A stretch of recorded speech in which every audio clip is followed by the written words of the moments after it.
Boy, it's time for a new campaign. I will be your host, Iggy as DM. And we have our players, Mo as Hoyt, we have Ashu as Tia, Val as Ashu, and James as Belkspis. And we're going to roll for die. Everything suddenly falls out of sight. Every attachment is made of the light that you offered. You have offered to give me life. See the sky and all the land together again.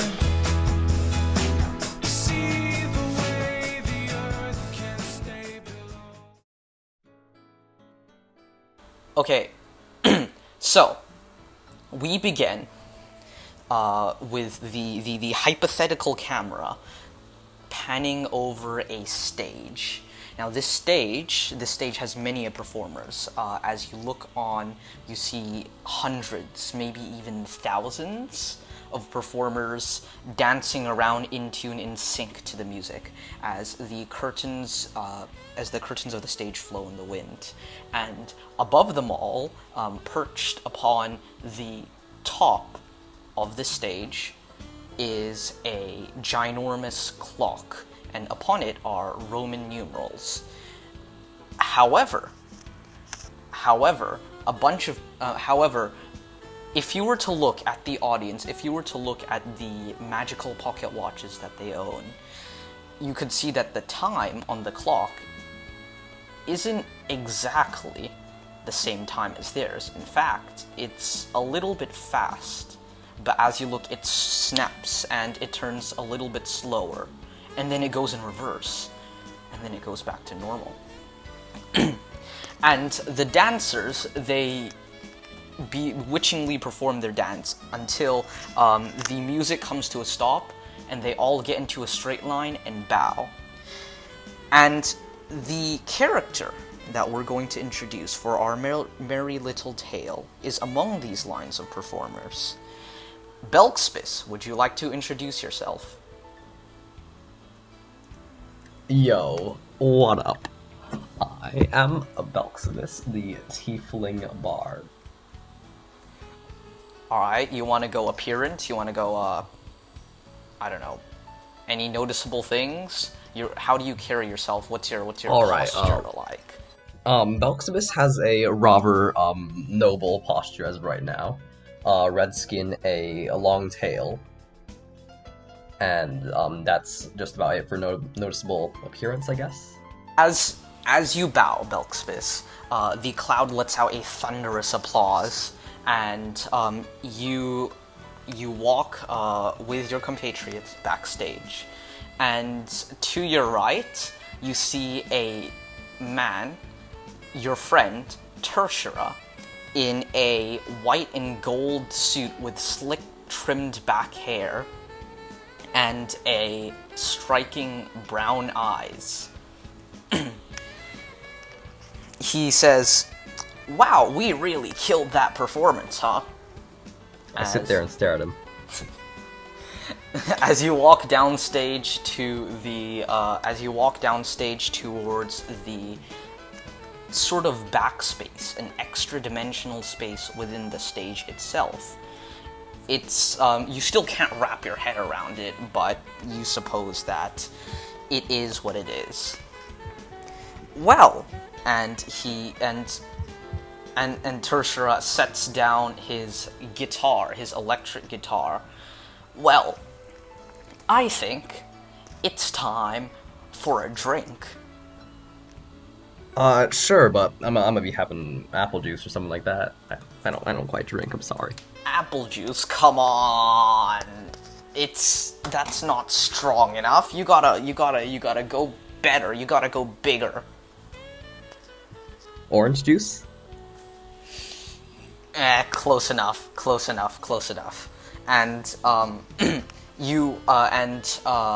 he begins making his way to the dock, and he says, "Come along, let's go." I follow behind from a respectable distance. Okay.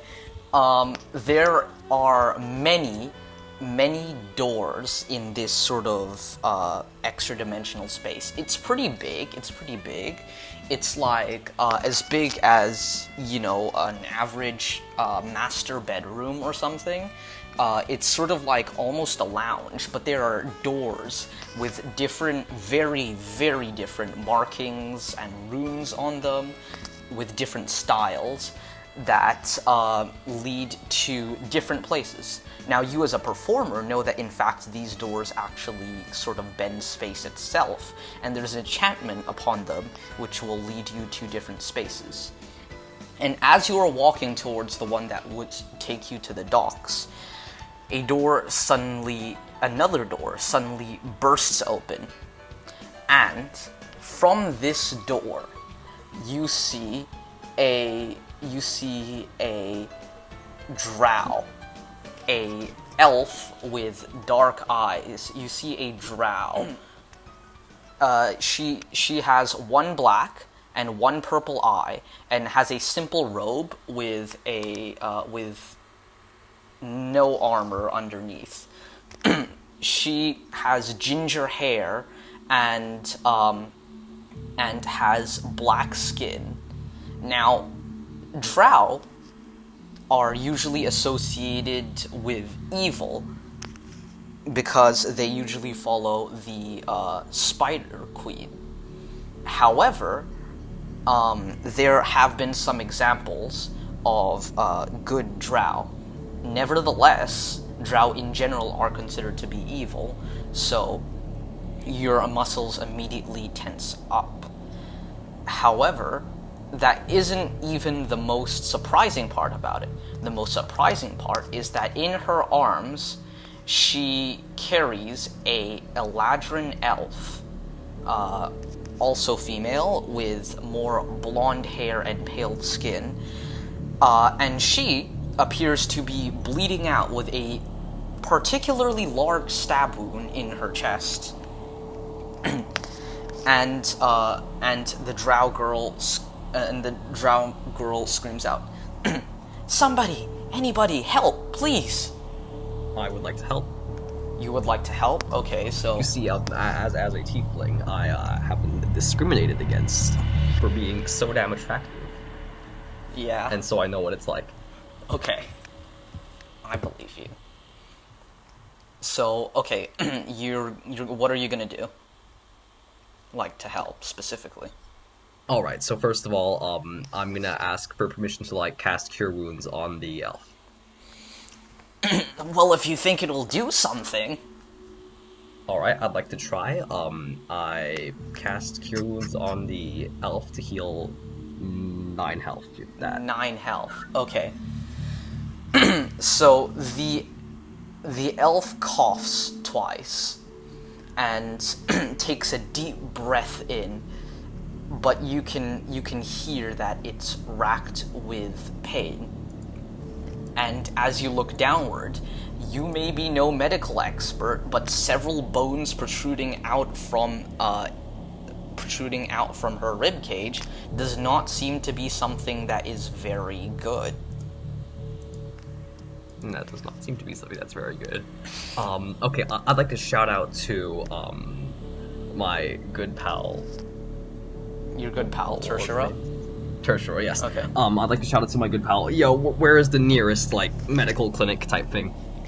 Okay, he looks dumbfounded and then just, like, peruses the section of doors, and then he taps one, and then he kicks it open, and there is a door towards a sort of solemn-looking room. Quick! And he motions for you to bring her in. Yep, and I guess I just motion for the drow to follow. Alright, okay, Yep. So the drow follows you into this room, and as you look, it's a very wooden area. There are beams supporting the ceilings, and there's a sort of red paint outlining most of the area. And this appears to be a sort of inn it's a place you have been multiple times. You know it is the actual upstairs of the inn that is in the town near you, which as of yet people have still not decided on a name for. The town, in fact, only has one inn, and this inn also doubles as a hospital because the innkeeper is actually somewhat good at magics and healing in specific because he is a cleric. So there are several beds in the area, and the drow sets the elf down on one of those beds and heaves a sigh of relief. Thank you. This is very nice of you. And Tertia just grins and says, "Nah, it's nothing. We just help people in need, right?" And he elbows you hard in the chest. Ow. Yes.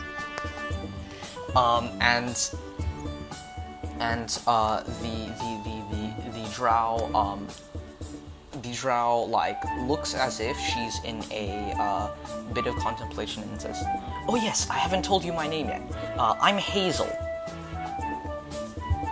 Pleased to meet you." And she gives a little bow.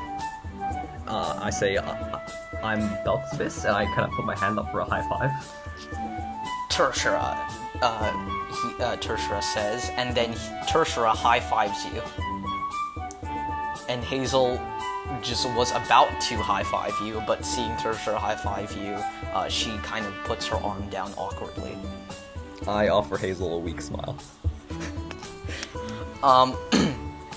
Well, and Hazel says, as she begins to walk towards the door, "I really must be off now. You see, if I don't leave right now, you all are likely going to be in danger. In fact, she," and Hazel points towards the unconscious elf, "is also probably going to be in terrible danger very, very soon. So, I'd like to consult the guard of this place."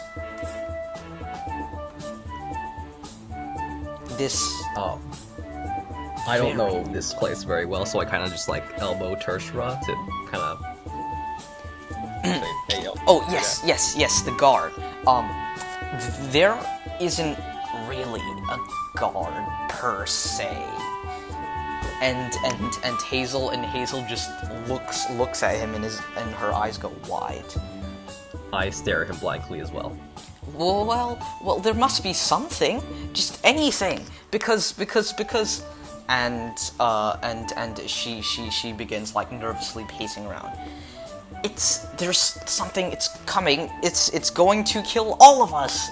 And she waves her hand in the air frantically, and as you look, sparks fly off of it.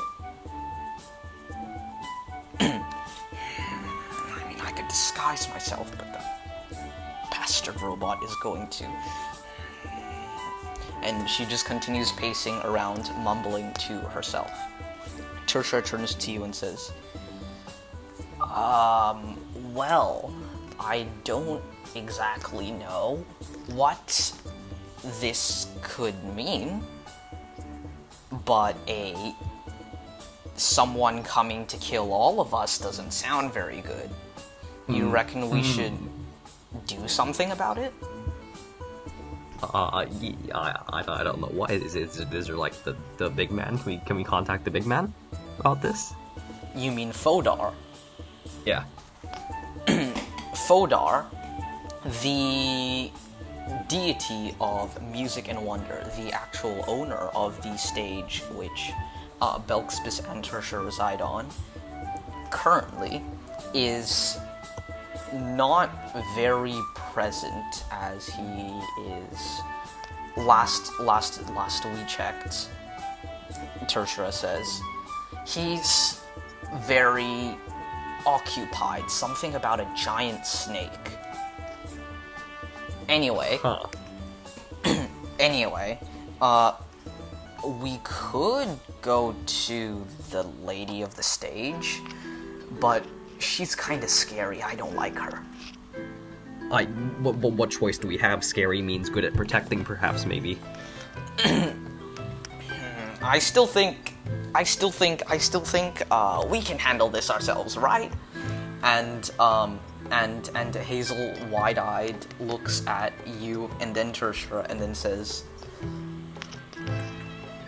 You think you can beat this thing? Okay, we don't know what the thing is, please. But if we don't have time, yes, do we have time? Yes. It's a warforged, but, and then she kind of furrows her brow. But no one has seen a warforged in so long, and then she thinks, no, that can't be right. Is it a warforged? Is it coming to get us? I don't know. We were just on a boat on the way from a library, and then suddenly, boom! This crazy warforged robot with its wacky telekinesis powers goes and tries to kill us. Then it's maybe trying to kill people. That's not cool. Okay, I don't Tertia, know. if you're not coming, just point us in the direction, please. Alright, well, I guess we have to, and he opens the door which led you in here, and it just opens to a closet. He sighs and says, well, I guess we'll have to take the docks. It's not going to be very fast, but I guess it will have to do. It's like, I don't know, an hour's travel, not very convenient at all. Hold on, and he didn't the shakes his head. warforged come out of the water? The Warforged did not, in fact, come out of the water. The Warforged actually had a sort of...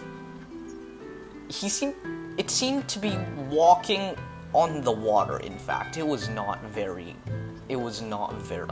unsettling. It's not good. Should be fine. You fine if going on a boat? Oh, wait, actually, hold on. We're in a dock. That means there's a town nearby. Why don't we just contact town officials? The town must have a guard. Well, Tertia says, like I said, it does in fact not. And he sort of motions around. This is probably all they have. I mean, there's a church, maybe there are clerics or paladins, but I wouldn't bet on it. And other than that, the only council is just like the elders. That's the only form of government here. They're the ones who reside over everything, but they're not going to be of much use. I see. I don't think. Unless they're keeping a secret guard team up their sleeve. Am I right? And he pats you on the back. Anyway, we're going to have to make our way to the stage if you want to speak to the lady of the stage, which means that we're going to have to take the boats, and that does in fact present a problem, because as the lady here said, and he points to Hazel, this thing can walk on water, so I recommend we probably, maybe, just possibly watch out. And he takes his electric guitar out and he says, "Don't worry, I will protect us." And he wiggles his eyebrows a little bit. Huh. So do we take the boat or no? Hazel chips in and says, I think we Hazel? should take the boat. I don't really see any problem. Well, I suppose in that with it. case, let's... If it comes to kill us all, it's not going to matter if we're Fair, on yeah. land or on sea, right? Do we need money? Money? No, we have this, and he produces from his pocket some 2 cards, and on them it says, in really, really bad handwriting, "Free Fairy Pass," and it's signed with a unintelligible scrawl. And he says, oh wait, you lost yours, right? And he hands you one. Here, don't lose it this time. And I want you to add Fairy Pass Alright, I got you. to your inventory as a custom item. Alright, so I think we should make our way to the docks. And he begins walking down the stairs. I guess I follow. Hazel leans over to you and whispers, "Is she really gonna be okay?" I just kind of whisper back to Hazel, "I'm not sure, I don't know this place very well." Alright. And kind of troubled, she walks down as well, leaving you alone in the room with a half-dead elf. I guess I'd like to ask the tavern owner just quickly before I go, is the elf gonna be okay?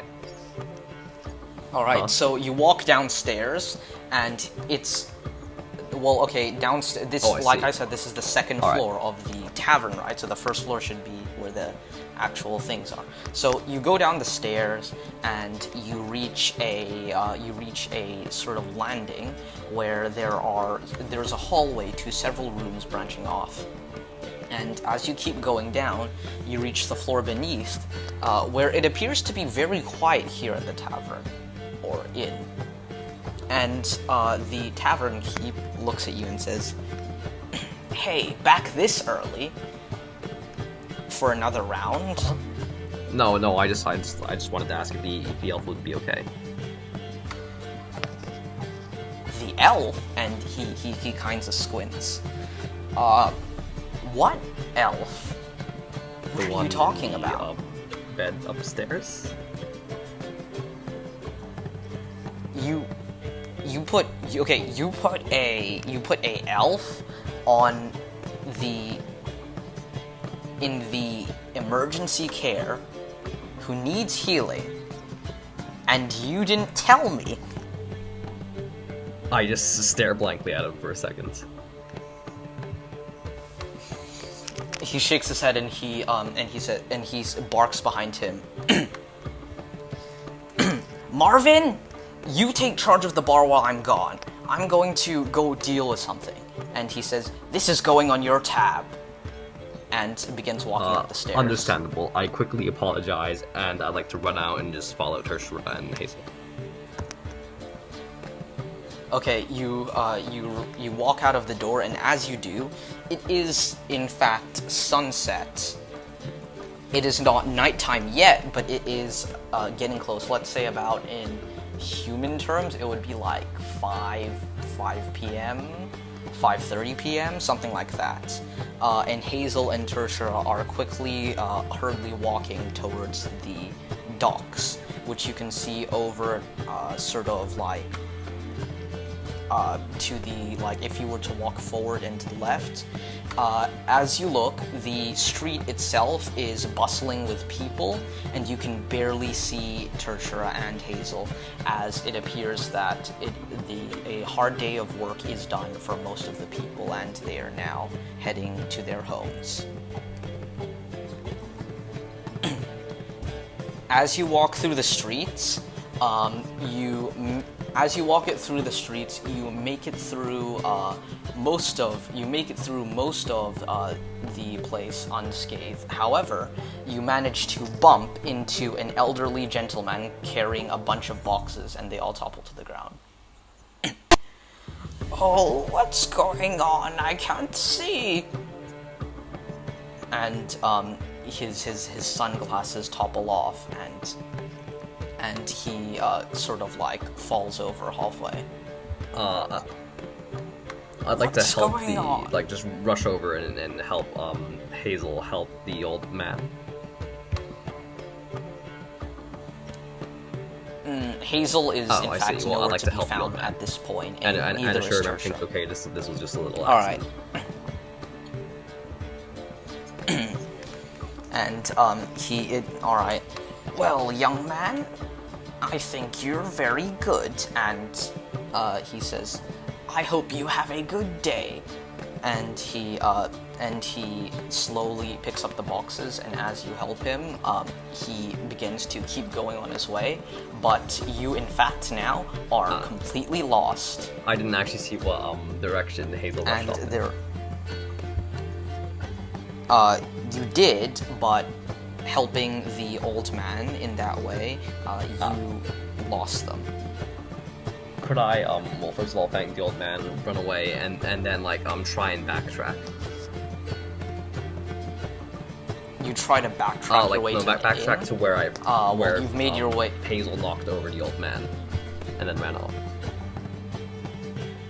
Wait, no, Hazel didn't. What? Did I say that? No, Oh, I okay, swear I my said bad. you Okay. knocked over the old man. No, Hazel was like very. Hazel was very far ahead, and so was Tertiara. In that case, I guess I'd like to backtrack Okay. to where I knocked over the old man. Now you and are then completely try alone. and go in the direction that Hazel ran off. Okay. I guess All make right. a survival check, actually. 13. 13. You navigate your way through the streets, and as you do, you get a bit turned around, and you end up at several rows of houses. But you then manage to find a publicly posted map, and from there navigate your way towards the docks. And there you see Tertiara impatiently waiting, with Hazel standing beside him, looking sort of bored, with rolling several dice on the floor. Well, I'm very Where have sorry, you been? But, first of all, I knocked over an old man. I had to help, and I talked to the tavern owner, and I believe the elf is in good hands. That's good to hear.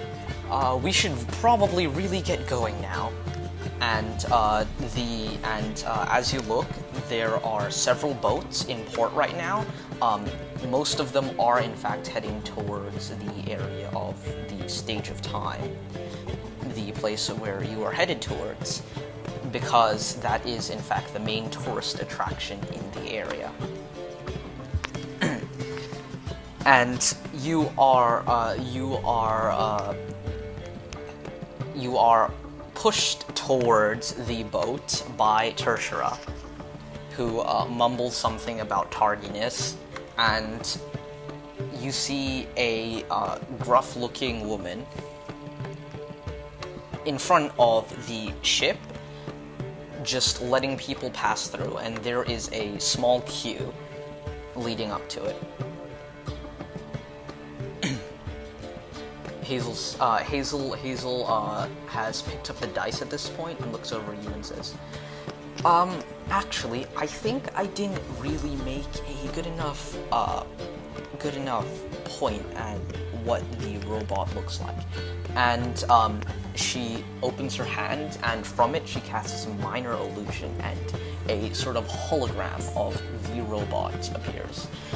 It appears to be somewhat resemblant to a Warforged, but its face is completely featureless except for two eyes, which look to be a hollow and sort of like empty. It has arms and legs which are very, very extended. They reach out and they twist and they twirl around.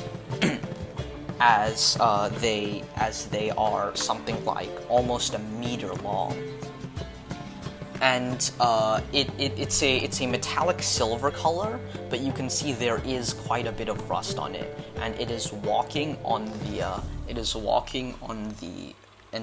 water in Hazel's sort of image, and as this happens, she zooms out the image, and there is a boat now in the image, and she says, This is the robot that attacked us. This is the Warforged that attacked us," and she she zooms in the image on the boat, and as you look, the boat seems to be sort of handled by a purple-ish power, and as you look, the very, very pixelated image of Hazel and the elf are apparently fighting for their lives against this robot. And as this happens, the elf is stabbed through the chest by a rapier as the robot is moving toward, as the robot does a slash at her. And then Hazel closes her hand and the image fizzles out. It's not pretty. It was very early in the day. So, you know, I wasn't exactly awake, you could say. Anyway, she says, and she turns towards the old, at the gruff woman, who actually isn't old, forget I said that, the gruff woman who looks at you, and upon closer inspection, she actually has 2 sharp teeth, and she says, "Tickets." Tickets. Oh yes, right. And I bring the fairy pass out from my pocket. Alright, Tertia also brings his fairy pass out, and Hazel just looks frantically between you two, and then Tertia goes, "Alright, I forgot. You don't have a fairy pass. Belksmith will cover it." Yes. How much? Okay. The gruff woman looks and, "Alright, Oh that's yes, of 3 course, and I golds." just hand her 3 gold. Alright, okay.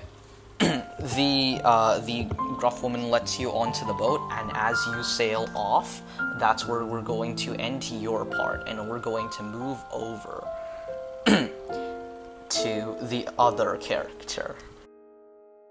Very quickly, first, Ashu, would you like to describe yourself? So, Ashu, right? My character. A young man, yes, a young man. Like, got 2 hand axes, yes, 2 hand axes. What else? What else do you think? I mean, I don't really think of anything to say. He's just a man. He's just a man chilling there. Like, just a man. You know, think of your average guy. Yeah. I don't know anything else I can say, you know. So, yeah, that's that. Okay. As you come to with a throbbing headache, the sun beats down upon you very harshly. As you look around, the area appears to be sort of sandstony. It appears to be very, very heated, and appears to be very, very dry. And as you look to your left and the right, you see on your left, you see a sleazy seller yelling out, free slaves for sale!" And as you look down, you are in fact handcuffed with, as you look back, your gear displayed behind you. And to your right, you see a fuming satyr. If you don't know what a satyr is like sort of like a humanoid, but they have this like horns protruding out of their heads. So basically a devil. No, not like devil horns, more like moose horns. Belkspis is a tiefling, and tieflings have more like devil Still horns. doesn't make sense, but okay, cool. Just search it up, I guess. Satyr. Satyr. And farther down the line, there is one more, a woman who appears to be much taller than you, with flowing red hair, who looks on in disgust at the passing, bustling street.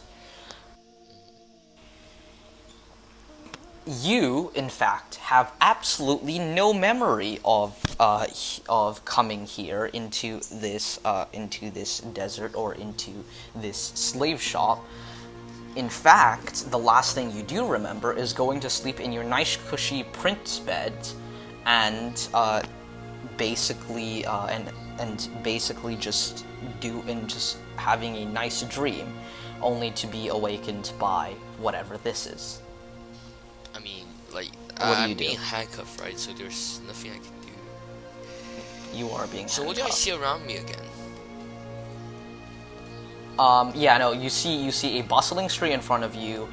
To your left, you see a salesman sitting back in a chair with a desk in front of him, and he's yelling out "free slaves for sale." Oh, wait, he's yelling out "free slaves Do for I see sale." like Yes, any that is sort correct. of like Um, lock picking device or something? You do. Let's see what you see. Okay. You see all of your gear behind you, which means if you do have a lockpick, I don't know if you do or not, just check your items. Thieves' tools, that's under thieves' tools. If you don't, then you don't.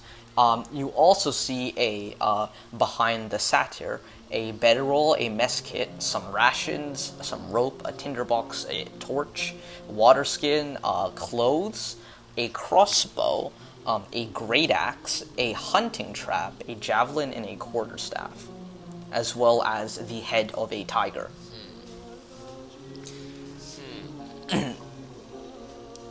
Further down the line, you see various bits and bobs from the human lady, but there are not, in fact, any things that you think could be useful to take these handcuffs out. I mean, let's go brute force strength check. Brute force. You're gonna make a 18. strength check. Okay, you're gonna try to break out of pure steel. 8. Okay, wait, hold on. What's your strength? What's your strength ability? +2. And what's the modifier? +2. You got an 18.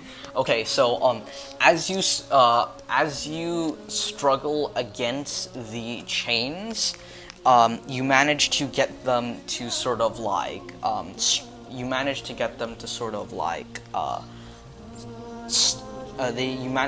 to like jiggle a bit, but not Sleight much of hand, let's happens. You then have the bright idea of sneakily attempting to bash it on the floor whenever the salesman isn't looking, and that actually brings some progress as you smash it hard.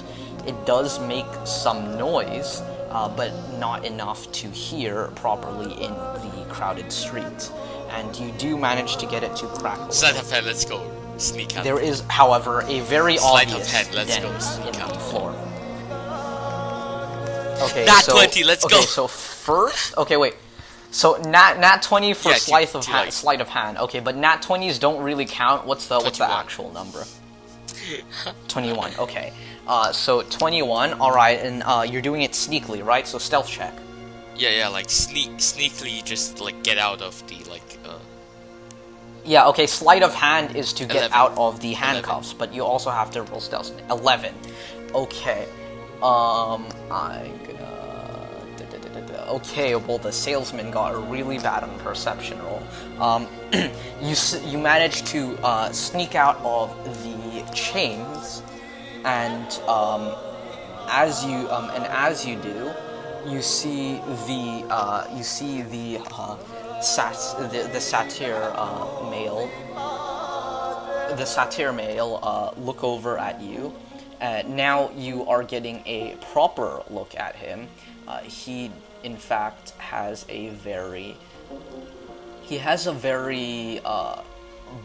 what's the word? Muscly complexion. He's wearing a leather tunic, just like all of you are, but it just feels like he does so with a lot more gutso than either you nor the human female does. And he whispers over to you, "Hey, do you think you can do that to mine too?" Strength check. Let's go. Strength check. Okay, go for 21. it. Go for it. 21. You grab it, and are you trying to be stealthy What? with this? No, fuck stealth. Fuck stealth. I'm Are just you gonna trying to be do this and then grab my okay, stuff fine. and then just fight this Fine. slave trader. Okay, fine.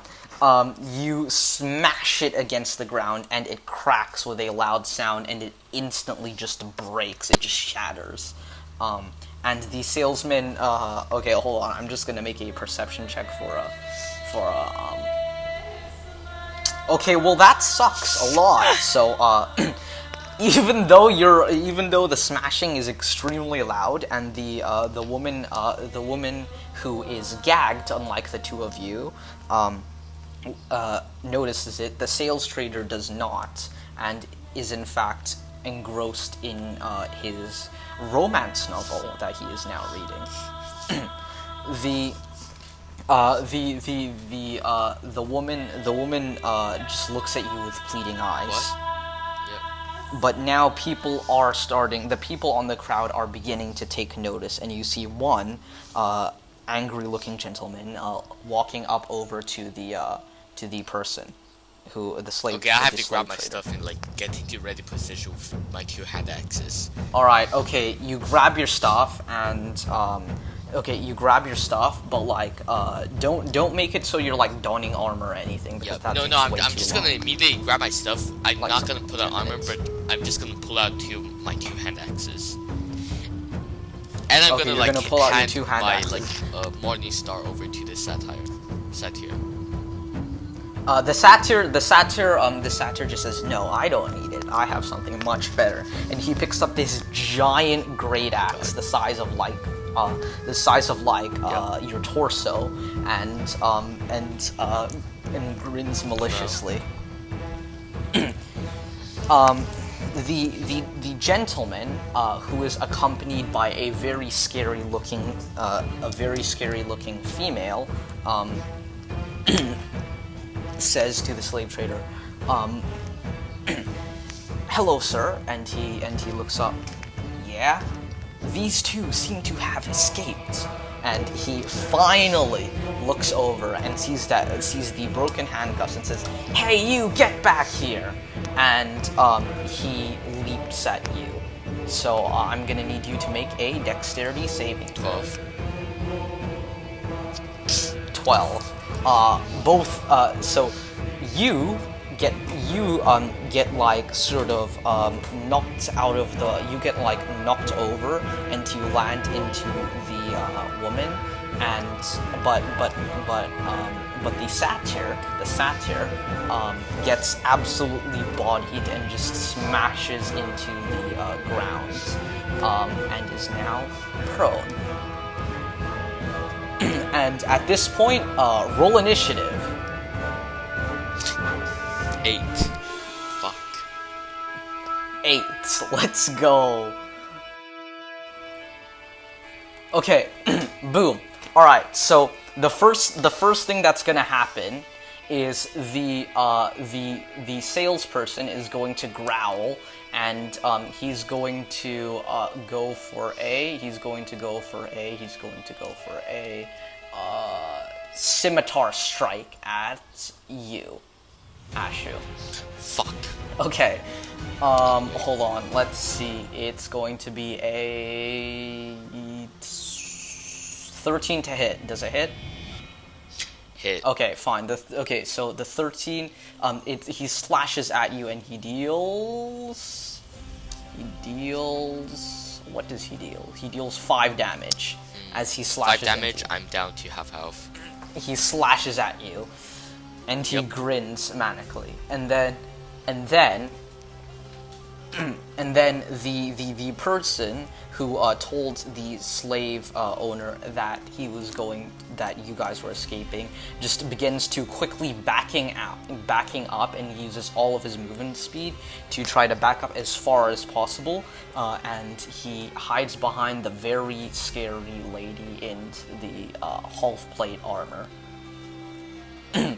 And it is now her turn. as she steps forward, you look at her and she appears more sort of. She appears human, and she looks at you, and as you look, she has black soulless eyes, and she has flowing black hair. She also wears a sort of like very dark armor with a red scarf and gloves. And she quicker than you can see, she puts her great sword at your throat and says, "You're coming quietly." And she takes and with her second hand, she takes her crossbow and she points it at the satyr's head. It is now your response. What do you do? So I have a great sword at my neck. It is also the satyr's. It is also you and the satyr managed to somehow roll do a similar-ish roll, so you both get like turn. Technically, he's first, but who cares? Yeah, who cares now? So he is going to hold his action and just glare at the woman with his great axe in hand, his fist clenching, and as you I guess take your time to decide, the woman says to the slave trader, "These two are going to be sold to me, and you are going to receive your proper payment. However, I think it's quite disgraceful that you managed to have your slaves break free and not even notice. And for that, I will be expecting a discount." And the slave owner just looks at her, looks at you, and begins sweating profusely, and says, "Yes, ma'am." And he sits down again, still nervously looking at both of you. If you want to do anything, now is like your opportunity. Okay, just quickly get away, slap her in the face, and grapple her with my tavern brawler grapple. Okay, so you're going to slap her and then grapple. You have 2 attacks. Exactly. Wait, no, I don't think you can. No, my tavern brawler grapple, my feet, okay, allows me to grapple after I. Okay, attack. So you slap. So I guess roll to hit for an unarmed strike. Fuck, 10. Fuck. Okay. As you move to slap her, she just moves her head out of the way, and then you try to grapple her. So I guess make a strength check. 15. 15. Whoa. Okay. That's I expected her to break out. She has very high strength, but she in fact rolled very low. So you managed to grapple her and pin her to the ground. Anyway, time for me to use second wind to heal. Second wind. So 1d10 plus 1. Alright, so that's my bonus action. That's one of my. Okay, so alright, so do cool, that. I heal 5 HP. Okay. I so heal the 5 satyr. No, I heal 6. The satyr but, you know is going to use his held action, and he's going to take a take a swing at the restrained decapitate her woman, and he was going to roll with advantage, but he didn't even need to do that. That was a 17. All right. Decapitate. Okay. He slashes at the woman, and but she just kind of barely rolls out of the way, and it does draw blood. but it doesn't. It does do some damage. It does some damage. And okay, hold on. That's okay. Yeah. She she growls, and Phino is and the satyr who says, well, I think this is the time for introductions. So I'm going to say, hey, I'm Phinos, and we should probably get out of here right now. And he starts bolting down the street. I slashed the lead. Okay, wait, no, then, no, you don't get to do that. Your turn is, okay, well, I mean, you can move if you want, but you can't, like, make another attack unless you have 2 attacks per action. Okay, anyway, so, alright, so it is now the bandit. It is now the slave trader's turn, and he is going to just nervously rock back and forth. He's going to nervously rock back and forth and stay in his chair. The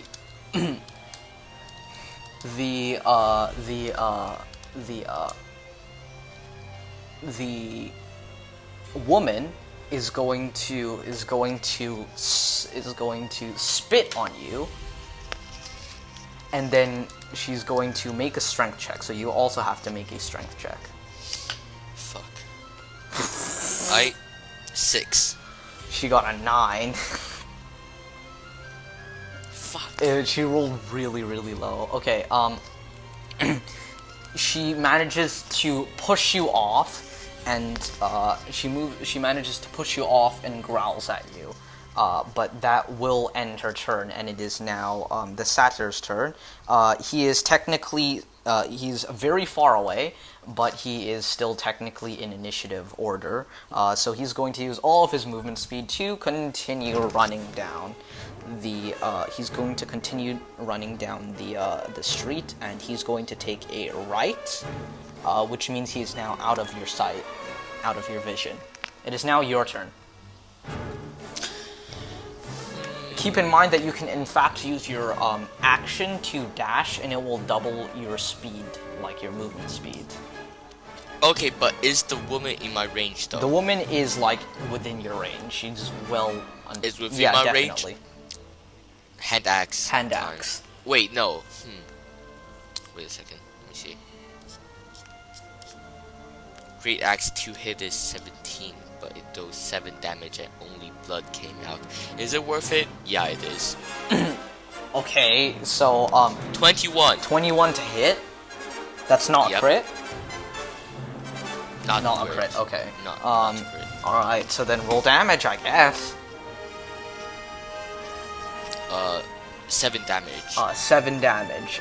You slice at her, and it breaks through it breaks through her hull plate armor, and it does draw some more blood. And she does not seem phased at all. You're just gonna use second wind again? Aren't you at like full health? Or No, 2-weapon fighting. Two weapon fighting. All right. Okay. So you take another. Never mind. I rolled a 1. Let's. You rolled a 1. let's Okay, fine. disregard that. You Let's slash and you disregard that wildly one. miss. Fucking All right. run. So you run. Fucking- Okay. So Fucking which dash, okay. So bro. Fucking dash. from the street you are in, you have a market opposite to the place you are standing at. To the left and to the right, there are like places to run towards. Now, you saw the satyr Phinos. You saw Phinos make his way right and then turn right again. So it is up to you where you want to go. Wait, so I can turn right or left? No, Twice, okay, right? so you turn from where you are, you can turn left or right. If you go left, there are a lot of branching options. If you go right, there are also a lot of branching options. So like, just pick a direction first, and I'll tell you what those branching options Left. are. So you make your way left, right? Okay. So all right, you make your way left, and as you do, I think this will just break I think this will break initiative actually. So as you make your way left, you have a choice of keep on going straight or you can go right. As you see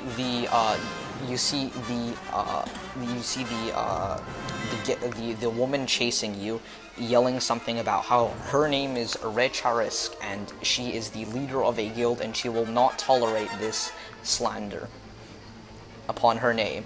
Right. You keep on running and what's your movement speed actually? It is in fact 13. 30 feet. No, that's walking. That's walking speed 13. What's the running? Running speed is just like running speed is just like that but doubled.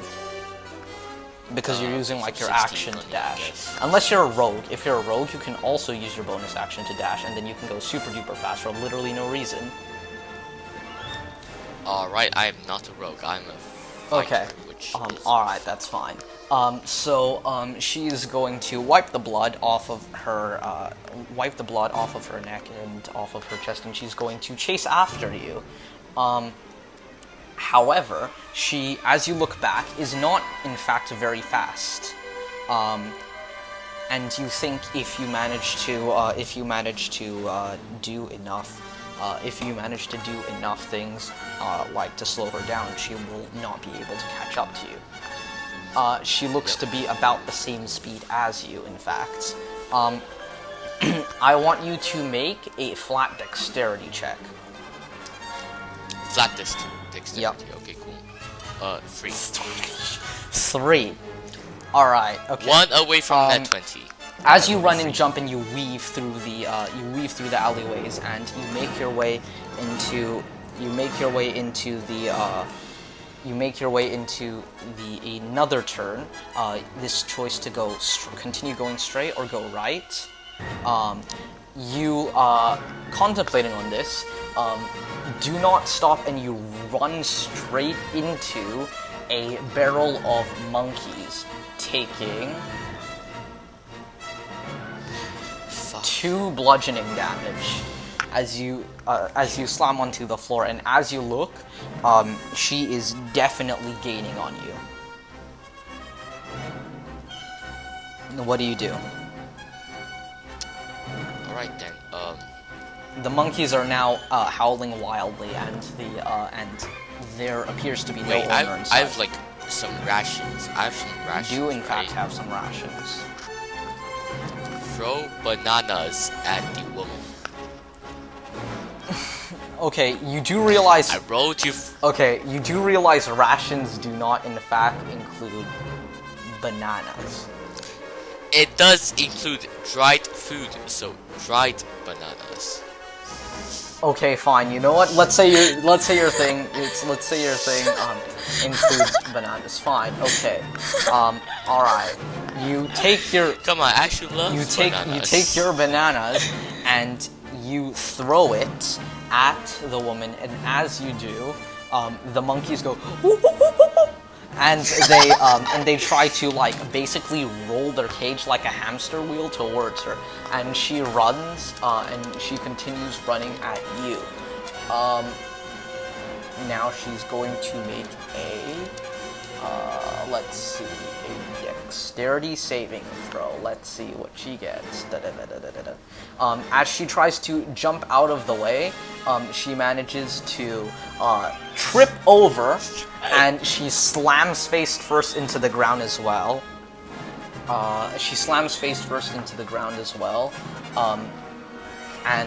It looks like it did hurt a bit. Okay. And as she does, the monkeys try to begin like taking the bananas from underneath her, and she kicks at them. It is now your opportunity to run. Run! I run as fast as I fucking All right. can. Okay. Bro. So you run your way towards you run your way straight or right? Right. Right, okay, so you make a right again. Now the only option is to continue going right, so you have to take another right. unless you decide to double back or something. Just tell me at any point. You weave your way through, and you weave and bob your way through the various crowd, and I need you to make another dexterity check for me. I'm gonna roll a 1. Oh, never mind. 17. 17. Okay, you manage to successfully weave your way through the people, and as you do, you make your way. And there is a turn to the right. There's a turn there. You can keep going forward, or there's a turn to the left. To the right, you can in fact actually see the slave owner just kind of rocking back and forth on his chair. You have in fact gone in a loop. Left. Okay, you're going left. All right. So as you go left, there are. This appears to be a more crowded section of the market, and I need you to make a dexterity saving throw. And you hear the yelling of the woman behind you. Dexterity saving throw. Yeah, okay. Dexterity saving throw. 5. 5. Okay. You bump into a what appears to be a rabbit woman, and upon closer inspection, she is in fact a Herringon, a rabbit person humanoid, and you both fall into the floor, and she just glares silently at you. Okay. As you listen, the woman does. You can hear her screaming into the distance, but you cannot see her in view. Yep. So you're picking yourself up and you're going again? I'm gonna pick myself up, give a slice of carrot to the rabbit woman, and run. As you run, the rabbit woman looks at you, and then she crushes the carrot in her fist, and then it lights on fire and begins burning away as she just gives you a death stare. And as you run, you face another decision. You can turn left, or you can go forward and then turn right. Go forward. And okay, you go forward and you turn right, and as you look, some houses come into view. However, and the crowd seems to be thinning. However, you see a few parrots, in fact, flying through the street, which appear to be escaping from a zookeeper. What do you do as you're running towards them? Do I see the woman? The woman, you can no longer hear her nor see her. You just turned a corner, so it's not like you can. So there's parrots flying away from the zookeeper. Yes, there are parrots, and they are heading straight towards you. If you do nothing, you will straight up get hit by them.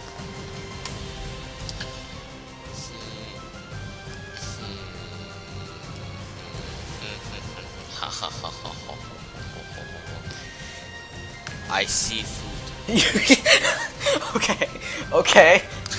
I am going to wait. Do I see anything like near me that I can use to slam one of the parrots down? Okay, well, you do in fact see someone selling. There's like a watermelon stand to your right. I guess if you want, you can take the watermelon stand and use it to like a battering ram, I think. But the parrots are flying somewhat high, and the watermelon stand isn't very high, so it's kind of short. So oh wait, I have a crossbow. You do in fact have a crossbow. You can do that. I can just shoot a parrot down and just take it and put it in my rations. Okay, so you're gonna be going slower at this rate. However, which no, it's just a parrot. It's no, just because no, I know, but if you're trying to attack them, you're not using your action to dash, which means that you're going to be slower. Okay, then never mind. I'm just gonna You're gonna make that dexterity saving throw. No. Okay. What are you gonna do? Wait. Let me see.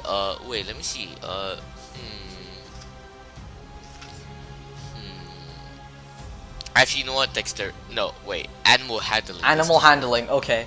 All right. Roll your animal handling. Oh look, 19. 19. All right. As you see them coming towards you, I guess you emulate the sound of a predator, and you give a mighty roar. Do you want to show that to us?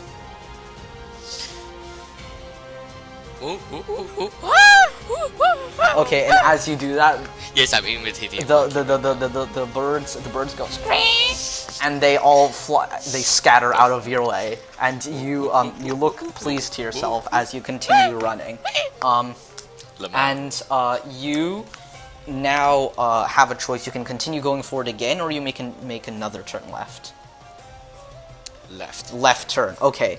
As you make your way to the, you can in fact see docks coming into view. You see several sand ships. In fact, something you haven't seen in a long time since your father took you out to the desert. And as you look out, you realize that you are in fact within a desert. You are in fact within the Fairham Deserts, which is the only real desert known for miles around. And you know that it is practically suicide to be going through the desert on foot, and the sand ships are the best way to go. And as you think this, the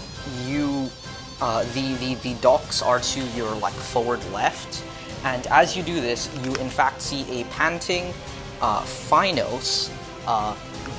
You see a panting Phynos behind you, coming from a different direction, coming from the right, in fact. And he says, yes, I found you. Where is she? Is she chasing you? What's going on? I have no idea. Oh yeah, and what's your name? Alright, well, Ashu, we have to take one of those, and he points to the sand ships, and as you look, there are a crew loading cargo on to the sand ship. Onto the only sand ship in port in this area. You can see that the dock does extend, but it is a long run, and you are pretty much out of stamina, and if you are to keep going, you will have to probably make a Constitution saving throw or something. The point is, you're kind of exhausted, so it's up to you if you want to go for one further down, or you want to go for that one. Phino says, normally, I wouldn't really like stealing, but I think right now we have absolutely no choice. And he runs towards the merchants lording their cargo onto the boat. I'll run here. All right. You run up the planks, and you see a very, very bored-looking hobgoblin sitting in a chair, almost dozing off. But as you run past him, he wakes up with a start, and he looks at you, and then he shrugs his shoulders and then goes back to sleep as you run towards the sand ship. There are merchants on there, and they look at you. I'm gonna run up here and yell at one merchant and try to persuade him. All right. Okay. So what are you saying? What are you saying? Hey, look, man, we're trying to get over to the other side, you know? Just would you lend us that sand ship? Persuasion check. Persuasion Yeah, check? persuasion check. Let's go. I have +3 on All this. Never mind, I rolled a 6. He looks over to his pals and he begins to laugh. We're not even done loading the ship. What makes you think we're going to let you on here? Intimidation Okay, check. Phynos. Okay, but what are you doing? What are you doing? Well, I'm gonna make myself be welcome with raise up my axe. You raise up your axe and you raise up the other axe. Okay, so Phynos grits his teeth and he growls, and the person eyes the axe fearfully. Phynos is helping you on this roll. You get to roll intimidation with advantage. So just right-click it and then click the advantage one. Yep. 18 on the first roll, or was 18, and the other one is that's the first roll. The other one is 13. 13. So you get the 18. All right. So, all right. So he nervously looks at the hand axe, nervously looks at Phinos' great axe, and says, "Boys, we can do this next time. Right now, I think I left something at home." And then he grabs the cargo.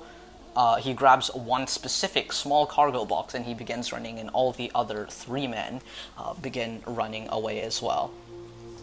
And the dockmaster just looks over and gives you a wave and Phinos gets into the sand ship and says, "Hey, do you know how to pilot one of these things?" Oh my fucking god! I thought you know how to pilot these. I mean, I can try. And he's going to attempt to make a survival check. Do you want to assist him, or do you want to make the survival check and he will assist you? I'm gonna make a survival. Alright, okay, advantage. You get advantage. Yeah, you get advantage. Okay. The first one I rolled a 7. Oh, nice. The second one I rolled a Good thing you have 14. Good thing you have advantage then. 14. Yep. 14. You manage to kind of shoddily get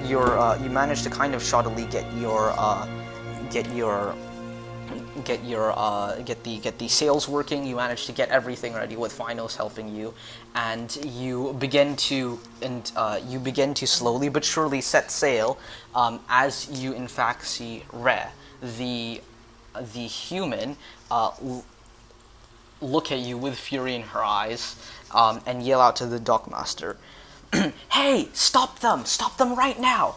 The dockmaster pretends to completely ignore her and just continues to sleep, quote unquote. As you sail off, the sun is beginning to set, and that's where we're going to end the session. Thank you very much for listening, and we will see you next time on Roll for Die.